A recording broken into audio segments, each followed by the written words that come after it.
আসসালামু আলাইকুম। সিলেট ভ্রমণ পর্ব ৪ এ আপনাদের সবাইকে স্বাগতম।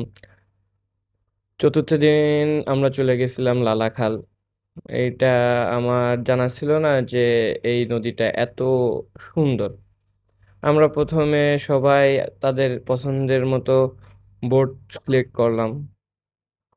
যে যার ফ্রেন্ড সার্কেলের সাথেই গেছে। সবাই আবার লিমিটেশন ছিল যে ৮ জনের বেশি যাওয়া যাবে না। তাই আমরা ৮ জন এক বোটে উঠে লালাখালের লাস্ট সীমানা পর্যন্ত যাওয়ার উদ্দেশ্যে চলে যাচ্ছিলাম। সবাই ছিল। সবাই সবার ফ্রেন্ডের সাথেই ছিল। আমি আমাদের ফ্রেন্ডের সাথে ছিলাম। আসলে কি ১ম দিকে মনে হচ্ছিল কোথায় আসলাম? কেন আসলাম? এটা তো নদী।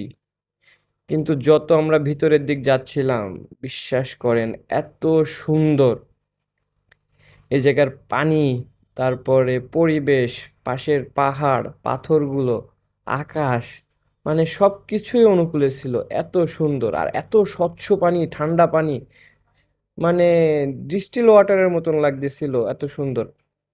আমরা সবাই ছিলাম, আমরা গান গাচ্ছিলাম, ছবি তুলতেছিলাম, একটু ভিডিও করতেছিলাম। যে যার মতন মজা করতেছিল। আর যত সামনে যাচ্ছিলাম, নদী ডিপ হচ্ছিল আর পাহাড়গুলো উঁচু হচ্ছিল। কিছুক্ষণ পরে হচ্ছে আমাদের সাথে ছিল ফাহাদ।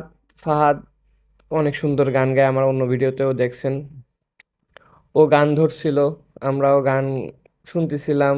আমরাও সাথে সাথে আমাদের বাজে গলায় গান গাচ্ছিলাম। কেউ ভিডিও বানাচ্ছিল। আর যত সামনে এগোচ্ছিলাম সামনের পাহাড় দেখতেছিলাম, উপরে মেঘ পাহাড়, একটা অন্যরকম ফিলিংস ছিল।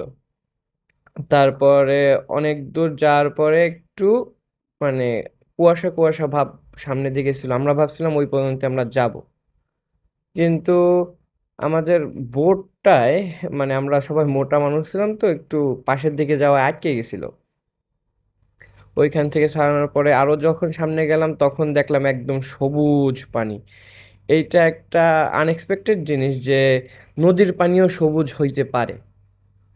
গাছের পাতা সবুজ শুনছি, এখন নদীর পানি সবুজ। এত স্বচ্ছ আর সবাই অনেক মজা মানে সবার মনের মুখ দেখলেই বুঝতেছেন যে সবাই কতটা খুশি এখানে এসে।